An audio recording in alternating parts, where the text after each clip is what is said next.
السلام علیکم، کیا حال چال ہے؟ امید کرتی ہوں سب ٹھیک ٹھاک ہوں گے، خوشباش ہوں گے۔ Good morning. بس یہ صبح کا آغاز ہو چکا ہے، بچے اٹھ گئے ہیں۔ میں نے جو ہے نا سوچا تھا کہ اب یہ طے لگا لیتی ہوں کپڑوں کو۔ کل میں نے کپڑے دھوئے تھے تو طے ہی نہیں لگا پائی تھی، ایسے ہی رکھ دیے تھے اوپر لا کے۔ تو میں نے کہا جب بچے جو ہے نا وہ صبح مجھے ٹائم دیں گے تو پھر میں کر لوں گی۔ اور بس کیونکہ آج کل جو ہے نا پتہ نہیں صحیح طرح سے سمرز آئی نہیں ہے یو کے میں جیسے آنے چاہیے تھے، تو میری کوشش یہ ہوتی ہے کہ جس دن دھوپ ہو اس دن میں مشین لگاؤں اور کپڑوں کو باہر دھوپ لگوا لوں۔ اور کیونکہ ساری سردیاں جو ہے نا یہاں پہ ونٹرز، تو ہم مشین میں ہی کپڑے ڈرائی کرتے ہیں یا گھر پہ ہی ریک میں ڈال کے ڈرائی کرتے ہیں۔ تو گرمیوں میں میری کوشش ہوتی ہے کہ کپڑے باہر ڈال کے ان کو ڈرائی کر لیجیے۔ اینی ہاؤ بس یہ میں صبح چائے پیوں گی۔ رات مجھے بچوں نے بہت ستایا ہے، بہت دفعہ اٹھے ہیں دونوں، اور جو ہے نا اس کی وجہ سے میری نیند بھی پوری نہیں ہوئی ہے۔ تو بس اٹھتے ساتھ چائے تو بنتی ہے۔ چائے پئیں گے، پھر اس کے بعد تھوڑی سی انرجی آئے گی تو پھر اپنے کاموں کی شروعات کریں گے۔ تو اپنے آپ کو جو ہے نا وہ موٹیویٹ تو کرنا ہی پڑتا ہے ڈیلی، ہر دن کے ساتھ، چاہے آپ کی نیند پوری ہوئی ہے کہ نہیں، چاہے آپ فریش ہیں یا نہیں۔ تو یہاں پہ تو بس یہ سمجھے کہ مجبوری ہو جاتی ہے، کیونکہ آپ کو جو ہے وہ سب کچھ تو خود کرنا ہے۔ اور ابھی دیکھیں کام نہ کرتے ہوئے بھی یہاں پہ مجھے لگتا ہے کہ ساری خواتین اسپیشلی جو بھی ابراڈ میں رہتی ہیں، اپنی فیملی سے دور ہیں اور ہمارے پاکستانی سسٹم سے بالکل الگ سسٹم ہے، تو کوئی جاب نہ کرتے ہوئے بھی 24 آورس جاب والا کام ہے۔ تو اپنے آپ کو جو ہے نا وہ موٹیویشن دینی پڑتی ہے، ہمت کرنی پڑتی ہے۔ جس چیز سے خوشی ملے مجھے لگتا ہے وہ کر کے تو اسے موٹیویشن ملتی ہے۔ تو بس اسی طرح سے جو ہے نا آج میں سالن بھی بنا لوں گی۔ صبح ہی میں کوشش کرتی ہوں کہ بچے سوئیں، اٹھنے کے بعد یہ 12 بجے نا نیپ لیتے ہیں، تو تب میری کوشش ہوتی ہے کہ میں فٹافٹ سے جو ہے نا وہ اپنی کوکنگ کر لوں جو بھی مجھے کرنی ہے۔ تو آج میں آلو گوشت بناؤں گی۔ میرے ہسبینڈ ویسے تھوڑے سے بھنے سالن پسند کرتے ہیں، لیکن میں نے سوچا نہیں آج آلو گوشت بناتی ہوں کہ مجھے پسند ہے اور ابراہیم بھی لائک کر لیتا ہے۔ تو ابراہیم کے لیے ساتھ ہی رائس بوائل کر لوں گی، اور اس کو جو ہے نا میں دوپہر کا لنچ اس کے ساتھ دے دوں گی، اور پھر تھوڑی دیر باہر بھی چلیں گے۔ تو اس طرح سے جو ہے نا وہ اپنا دن جو ہے وہ گزاریں گے۔ سارے کام کرنے ہیں بھائی، سارے کام۔ تو کیونکہ یہاں پہ جو ہے نا آپ کو ہر کام خود ہی مینیج کر کے چلنا پڑتا ہے۔ کوکنگ کرنی ہے، چاہے کلیننگ کرنی ہے، بچوں سے ریلیونٹ کوئی کام ہو، تو اس طرح سے سارے کام جو ہے نا وہ روٹین کے ساتھ ساتھ چلتے ہیں۔ تو ہمت مرداں اور مدد خدا ایسا والا کام ہے۔ تو جن لوگوں کو لگتا ہے نا کہ باہر کی زندگی بہت ہی جو ہے نا وہ پرفیکٹ قسم کی ہوتی ہے، یا پرفیکٹ ہے بے شک، فوڈ بہت اچھا ہے، انوائرمنٹ بہت اچھا ہے، ویدر بہت اچھا ہے، تو کمی صرف اپنوں کی ہی ہوتی ہے، ورنہ تو یہاں پہ مجھے نہیں لگتا کہ کسی بھی قسم کی جو ہے نا وہ کمی کوئی ہے۔ اینی ہاؤ یہ میں نے آلو چکن جو بنایا ہے نا، یہ بہت ہی سمپل طریقے سے بنایا ہے، سب کو آتا ہے بنانا۔ جیسے مسالہ بھون کے چکن فرائی کیا اس میں، اور بس سب ٹماٹر تھوڑے سے گل جائیں گے تو پھر اس میں آلو ڈال دوں گی، انہیں تھوڑا سا فرائی کروں گی مسالے کے ساتھ، اور پھر اس کے بعد اس میں پانی ڈال دیں گے اور لگا دیں گے پریشر کوکر میں۔ جو ہے نا میں اس لیے بناتی ہوں کہ بچوں کے ساتھ میرے پاس ٹائم کی کمی ہوتی ہے، اور بڑی مشکل سے یہ سوتے ہیں اور کچھ پتہ نہیں ہوتا کہ کس ٹائم اٹھ جائیں، تو بس میں نا پریشر کوکر میں جلدی سے بنا لیتی ہوں۔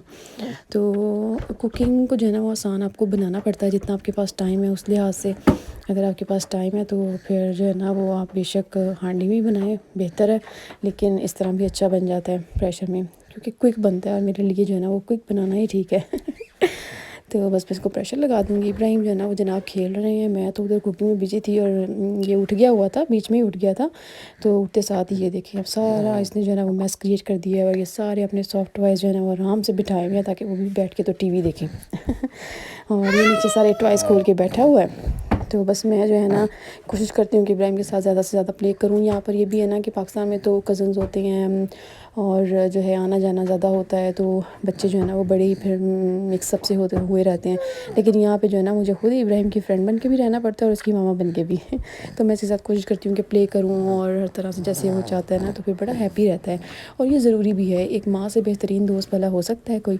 تو آپ کو بچے کے لیول پہ جا کے بچے کے ساتھ پلے کرنا پڑتا ہے، اسے باتیں کرنی پڑتی ہیں، فن کرنا پڑتا ہے۔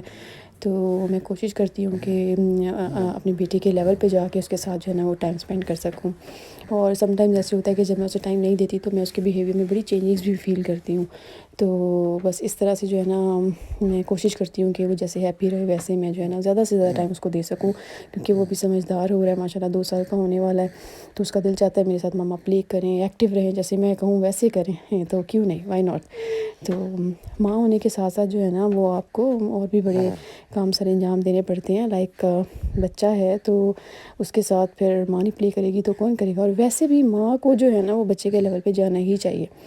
تو پھر ہی جو ہے نا صحیح بانڈنگ ہوتی ہے ماں اور بچے کے درمیان میں. ویسے تو اللہ پاک نے جو ہے نا وہ ماں اور بچے کے درمیان جو ایک محبت رکھی ہے نا، اور اگر ماں دوست بن کر بھی بچے کے ساتھ رہے تو میرا نہیں خیال کہ بچہ کبھی بھی جو ہے نا اپنے بیہیویئرس کو ذرا چینج کرتا ہے. تو بس یہ پھر ہم باہر آ گئے تھے، تھوڑی سی شاپنگ کرنی تھی، نیکسٹ گئے تھے، پھر واپس آئی ہوں. جی بیٹا. بس پھر جب گھر آئے تو ابراہیم کو بھوک لگی ہوئی تھی. میں نے ایئر فرائر میں فٹافٹ اس کے جو ہے نا وہ ویجز جو ہیں وہ ڈالے. میں نے کہا چلو اس کو یہ دیتی ہوں، کوئک سے یہ کھا لے گا تو پھر اس کے بعد شام میں کھانا کھائیں گے ایک ساتھ. تو یہ ماشاءاللہ دوپہر میں اس کو لاز بھی کچھ نہ کچھ دینا پڑتا ہے، آخر بچہ ہے نا. تو میں نے اس کو جو ہے دن میں 3 میل دینے ہوتے ہیں. تو بس اس کے لیے جو ہے نا میں نے ویجز رکھے ہیں. اور پھر یہ ہماری ہو گئی ہے نیکسٹ مارننگ، اور کھانا جانا کھا کے ہم سو گئے تھے، پھر دھیان بھی نہیں رہا، نہ ہی شوٹ کر پائی. تو بس یہ ابراہیم کو میں دودھ دوں گی، ابراہیم دودھ پیے گا. پھر ہسبینڈ شاور لے رہے ہیں، ان کے لیے بناؤں گی ناشتہ، اور پھر اپنا ناشتہ بناؤں گی. اور پھر بس اسی طرح سے چل سو چل. دن جو ہے نا ایسے ہی صبح ہوتی ہے اور ایسے ہی شام ہو جاتی ہے، پتہ ہی نہیں چلتا. اور اب مجھے لگ رہا ہے کہ دوبارہ سے ونٹر آنے والے ہو گئے ہیں. اب شام بھی جلدی ہونے لگ گئی ہے، ورنہ تو رات کافی لیٹ جا کے اندھیرا ہوتا تھا، اور اب کافی فرق پڑ گیا. تو بس یہ ابراہیم کو جو ہے نا مل دیتے ہیں تاکہ انجوائے کرے. پھر میں فٹافٹ سے جو ہے نا بیڈ شیٹس چینج کر لوں گی. آج موسم کافی کلیئر ہے تو سوچ رہی ہوں کہ بیڈ شیٹس دھو لوں. تو ابھی اپنے کمرے کی جو ہے نا اس کی بیڈ شیٹ اتارتی ہوں، پھر نیچے جاؤں گی، پھر نیچے والے کمرے کی بیڈ شیٹ اتاروں گی. اور بیڈ شیٹس کو جو ہے وہ پھر ہم ڈالیں گے مشین میں تاکہ یہ دھل جائیں اور بائی ٹائم سے سوکھ جائیں. پھر کہاں پتہ ہے کہ بارش ہو جائے اور پھر جو ہے نا یہ کام رہ جائے، کیونکہ بیڈ شیٹس اتنی بڑی ہوتی ہیں پھر ان کو سکھانا بڑا مشکل ہے. تو بس اس کے ساتھ ہی جو ہے نا فٹافٹ سے چینج کرتے ہیں. پھر اوور بھی کروں گی ساتھ ساتھ. بس جیسے جیسے ٹائم ملتا ہے نا تو میں یہ کام کر لیتی ہوتی ہوں، لگے ہاتھ ہوں، ورنہ تو یقین کریں ٹائم ہی نہیں لگ پاتا. تو مجھے ایسا لگتا ہے کہ لائف سب کی بزی ہوتی ہے، اور life it self is not an easy job. تو ایزی جاب کسی کے لیے بھی نہیں ہے، چاہے کوئی ماں ہے، بیٹی ہے، بھائی ہے، بہن ہے، باپ ہے، اولاد ہے، سب کے اپنے اپنے کام ہیں، اور ہر کوئی اپنے اپنے کام سر انجام دے رہا ہوتا ہے اور بزی ہوتا ہے اس میں. تو لائف تو کسی کے لیے بھی آسان نہیں ہوتی. تو بس اس طرح سے، اور مصروفیت اچھی ہوتی ہے. جب میرے بچے نہیں تھے یہاں پہ، جب میں تھوڑا سا ٹائم اکیلے گزارا تب میرا دن نہیں گزرتا تھا. تو میں کیا کرتی تھی، سارا دن گھر کی صفائی میں لگی رہتی تھی، کوکنگز کرتی رہتی تھی، اور اپنی self care, pampering, skin pampering, اور یہ بس یہی کام ہوتے تھے. اور پھر بھی میرے پاس ٹائم جو ہے نا وہ بچ جاتا تھا. یہ دیکھیں ابراہیم اٹھ کے آ گیا اوپر. تو لیکن پھر آہستہ آہستہ جو ہے نا جب بچے ہوئے پھر روٹین چینج ہوئی، اور اب تو سر کھجانے کا ٹائم نہیں ملتا. لیکن اچھا ہے، اور بچوں کے ساتھ ہی زندگی ہے. تو ان کے ساتھ جو مزہ ہے نا وہ پہلے نہیں تھا. ہر لائف کا ہر فیز کا اپنا مزہ ہے. تو بس اللہ خدا کی نعمت ہوتی ہے اولاد، بے شک. اور بس پھر نیچے آئے اور بیڈ شیٹس وغیرہ میں نے ڈالی دھونے کے لیے. اور پھر ابراہیم جو ہے نا وہ مانگ رہا تھا گریپس، تو پھر میں نے اس کو واش کر کے گریپس دیے. میں نے کہا چلو بیٹھ کے تو یہ گریپس کھائے، تھوڑا فریش ہو جائے. تو بچے کو فروٹ لازمی کھلایا کریں، جن جن کے بچے ہیں. فروٹس بہت ہی ضروری ہیں بچوں کے لیے. اگر آپ شروع سے ہی عادت ڈال دیں گے تو بچے پھر شوق سے کھاتے ہیں. ابراہیم کو شروع سے ہم نے عادت ڈالی ہے تو وہ بہت ہی شوق سے کھاتا ہے ماشاءاللہ. فروٹس کا شوقین ہے، جوس بھی بڑا لائک کرتا ہے. الحمدللہ کھانے پینے میں جو ہے نا وہ ٹھیک ہے، کیونکہ ہم نے ہمیشہ میں نے بھی اور اس کے بابا نے بھی ہمیشہ اس کے سامنے بیٹھ کے جو ہے نا کھانا کھایا، اس کو ساتھ بٹھایا، چاہے یہ کھا رہا ہے چاہے نہیں کھا رہا. تو اس نے شروع سے ہمیں دیکھا ہے ایک ساتھ بیٹھ کے کھانا کھاتے، تو پھر اس کو بھی شوق ہوا ہے کہ بھئی میں بھی کھاؤں. اور مجھے کبھی اس نے کھانے کے معاملے میں الحمدللہ تنگ نہیں کیا. اور جیسے مجھے کوئی نئی چیز بھی جو ہے نا اس سے انٹروڈیوس کروانی ہوتی ہے نا تو میں اس کو فورس نہیں کرتی. ہم اس کے سامنے بیٹھ کے کھاتے ہیں، اور پھر آہستہ آہستہ اس کا دل چاہتا ہے کہ میں بھی ٹیسٹ کروں کہ بھی یہ کیا کھا رہے ہیں. اور اس طرح سے بھی اس کو وہ چیز ٹیسٹ کرتا ہے، اور اس کو اگر اچھی لگتی ہے تو وہ کھانے لگ جاتا ہے. تو یہی طریقہ ہوتا ہے، بچے کو کبھی بھی فورس نہیں کرنا چاہیے. تو بس یہ ہے کہ بچے کے سامنے بیٹھ کے کھائیں ضرور، اور میں اسی طرح کرتی ہوں، میرے ہسبینڈ بھی ایسے کرتے ہیں. تو ماشاءاللہ سے پھر جو ہے نا یہ کھا لیتا ہے، ہمیں تنگ نہیں کرتا. تو بس آج میرا کھانا پکانے کا کوئی موڈ نہیں تھا. میں نے کہا کہ بھئی بچے 2 دن سے مجھے رات میں بہت تنگ کر رہے ہیں. تو میں نے ہسبینڈ کو کال کی شام کو، کھا لے آئیے گا پیزا، آج ہم کھائیں گے پیزا. تو بس یہ ہماری پیزا پارٹی ہو رہی ہے. تو اس کے ساتھ ہی مجھے اجازت دیجیے گا. ولاگ اچھا لگے تو لائک کیجیے گا، کمنٹ کیجیے گا. اللہ حافظ.